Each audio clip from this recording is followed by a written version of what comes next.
Hello classmates! Welcome back to my channel. Today, pag-usapan natin ang isa sa mga pinakamahalagang bahagi ng paggawa ng research, ang pagpili ng tamang research title. Alam niyo ba na ang title ang unang bagay na napapansin sa isang study?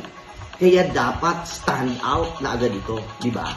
Pero paano ba pumili ng magandang research title? Ang pagpili ng research title ay napakahalaga dahil it sets the tone of your study and attracts the interest of your audience. Ang good title should clearly reflect the focus of your research, be concise, and include specific keywords that highlight the core of your study. Siguraduhin concise ang title. Hindi masyadong mahaba. 10 to 15 words is ideal, pero sapat para maipakita ang scope ng study mo.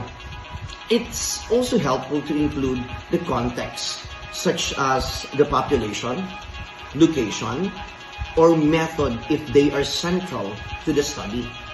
Using clear language without jargon makes the title accessible to the wider audience.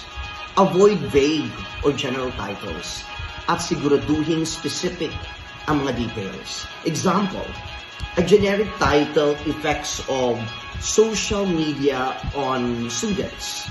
A better title could be Effects of Social Media Usage in the Academic Performance of Senior High School Students of Camarines Norte.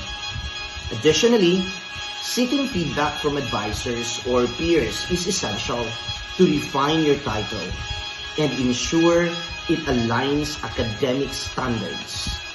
A well-chosen title not only communicates the essence of your research, but also improves its visibility and impact. So, that's it for today. Sana nakatulong ang tips na ito sa inyong research journey. Tandaan, we're all in this together. Learning, living, and leading together. See you in the next vlog. Bye! Ang ganda si Lucy.